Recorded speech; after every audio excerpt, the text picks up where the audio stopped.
Assalamualaikum warahmatullahi wabarakatuh. Perkenalkan, nama saya Irsa Madan Mutabara, NIM 4040001211127, mahasiswa Universitas Islam Negeri Alor di Makassar, Fakultas Adab dan Humaniora, jurusan Ilmu Perpustakaan. Baik, tujuan saya membuat video ini adalah sebagai pemenuhan tugas atas mata kuliah komunikasi dan media baru oleh dosen pengampu Pak Zainal Abidin SIPM MHUM selaku dosen tersebut. Pembahasan kita kali ini adalah mengenai tentang jenis, prinsip, dan karakteristik media baru. Sebelum kita membahas pembahasan tersebut, kita perlu mengetahui dulu apa itu pengertian media baru. Media baru adalah atau new media terdiri dari dua kata, yaitu new dan media. New yang berarti baru dan media yang berarti perantara. Jadi new media merupakan media yang terbentuk dari interaksi antar manusia dengan komputer dan internet. Seperti contohnya web, blog, online social network, koordinat digital, dan lain-lain sebagainya. Istilah new media baru muncul pada akhir abad ke-20 yang dipakai untuk menyebut sebuah media baru yang menggabungkan media-media konvensional dengan internet. Dan tak dapat dipungkiri lagi bahwa new media membawa dampak bagi kehidupan sosial masyarakat, baik itu dampak positif maupun dampak negatif. Baik, kita beralih ke materi yang pertama, yaitu jenis media baru. Laman Southern University menyebutkan 5 jenis media baru yang menggambarkan evolusi media baru. Yang pertama adalah blog, yang kedua adalah realitas virtual, yang ketiga media sosial, yang keempat surat kabar online, dan yang kelima gambar digital. Baik, kita bahas yang pertama dulu, yaitu blog. Blog adalah bentuk populer dari media baru. Meskipun blog adalah bentuk awal dari media baru, mereka masih relevan dan berbagi beberapa karakteristik dari jenis media baru terbaru. Informasi dalam blog mudah diakses dan dicari, dan biasanya diatur secara alami. Misalnya, postingan blog sering bersarang di bawah kategori, dan pengguna dapat menavigasi postingan dengan kategori atau tag tertentu, atau melalui pencarian seperti bentuk media baru lainnya, di mana konten diposting seperti surat kabar online dan beberapa platform media sosial entry yang sering berisi media campuran seperti foto, video yang sesuai dengan teks. Kedua adalah realitas virtual. Teknologi realitas virtual atau virtual reality mensimulasikan lingkungan bersama dengan kehadiran fisik dan pengalaman indera pengguna. Umumnya pengguna mengalami realitas virtual melalui headset khusus dan di layar komputer. Tampaknya aplikasi tanpa batas untuk realitas virtual ada. Dalam realitas virtual, pengguna dapat bersepeda melintasi Himalaya, mempertimbangkan membeli real estate yang belum dibangun, melihat film 360 derajat, atau kereta api sebagai penembak jitu. Realitas virtual mungkin siap untuk menjadi masa depan melalui media baru. Perusahaan media dan hiburan berinvestasi dalam realitas virtual dan berencana untuk menjadikan platform hiburan berikutnya. Kata The New York Times, realitas virtual dapat mengubah jurnalisme dan cara audiens melihat dan terlibat dengan berita yang dari seluruh dunia. Yang ketiga adalah media sosial. Media sosial atau sosial media berpusat pada menciptakan berbagai dan bertukar informasi, ide, dan konten jaringan dan komunitas online. Media sosial yang sangat interaktif adalah bentuk media baru yang sangat bergantung pada partisipan pengurus untuk memberikan nilai. Masa depan media sosial mungkin terkait dengan bentuk-bentuk media baru lainnya. Sebagai contoh, majalah INC melihat teknologi seperti augmented dan virtual reality, video langsung, dan interaksi foto dan bercerita sebagai bagian dari masa depan media sosial jangka pendek. Yang keempat adalah surat kabar. Surat kabar daring atau online newspaper dianggap media baru karena banyak alasan yang sama dengan blog. Surat kabar online memadukan berbagai jenis media dan mudah diakses dan dicari.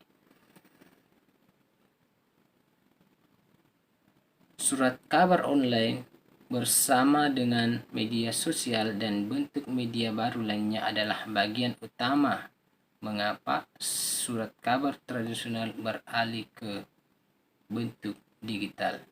Yang kelima adalah game digital. Game digital adalah bagian dari budaya media sehari-hari dan jenis media baru yang unik. Game digital dan dunia game membuka ruang budaya sendiri dan tidak seperti media baru dan lingkungan virtual lainnya. Ruang ini dibingkai sebagai mana main-main sejak awal. Tulisan Johannes Fromm dan Alexander Eugen dalam buku Computer Games and New Media Cultures. Game digital juga patut diperhatikan karena cara mereka membangun interaksi dan komunitas. Menurut The New Media Conference 2004, Osman Induction menghasilkan aliran permainan yang stabil yang terus memperluas sifat dan dampaknya. Mereka juga dapat bersifat artistik, sosial, dan kolaboratif, dan banyak yang memungkinkan sejumlah besar orang dari seluruh dunia untuk berpartisipasi secara bersamaan. Baik, kita beralih ke materi selanjutnya, yaitu prinsip media baru. Ada beberapa prinsip media baru. Yang pertama adalah prinsip New Media 1, terdiri dari angka atau numerical representation, karena semua objek media dirancang dengan menggunakan kode digital.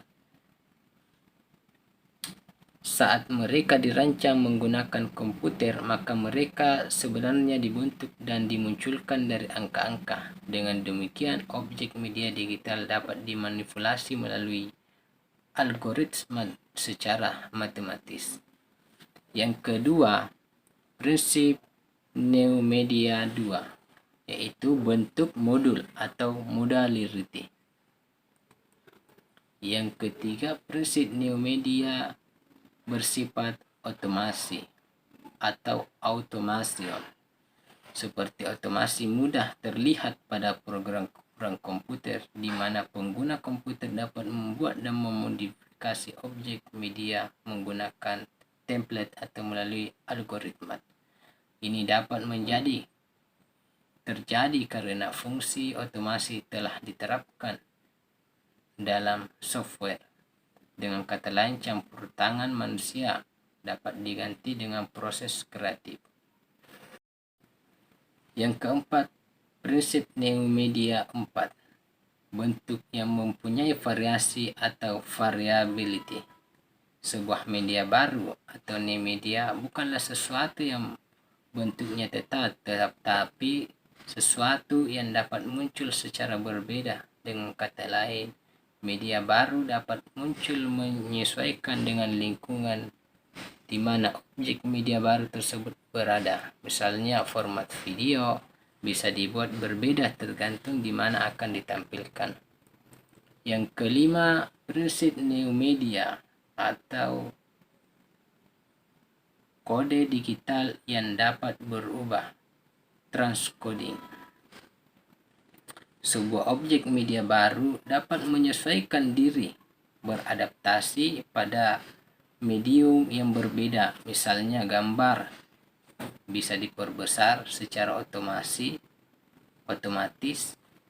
bergantung dan resolusi layar monitor pada alat atau device yang berbeda. Itulah pembahasan prinsip media baru. Selanjutnya kita beralih ke karakteristik media baru. Media baru memiliki berbagai karakteristik.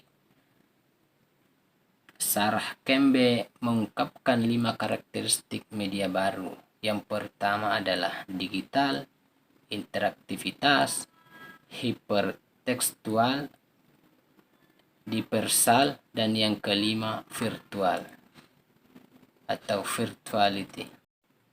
Baik, kita bahas yang pertama, yaitu digital.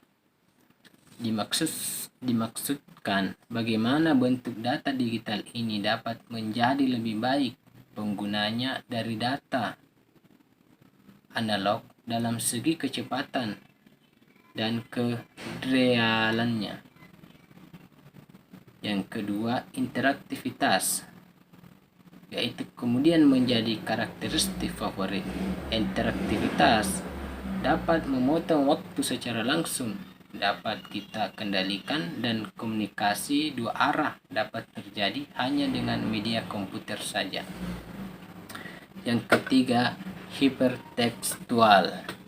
Mungkin karakteristik ini agak sulit dijelaskan, namun sebenarnya hipertekstual adalah teks yang dapat mengizinkan kita mengakses teks-teks lain dan hanya mengklik suatu teks saja yang sudah terdapat link di dalamnya, maka kita dapat terhubung dengan halaman lain dengan isi teks yang berbeda.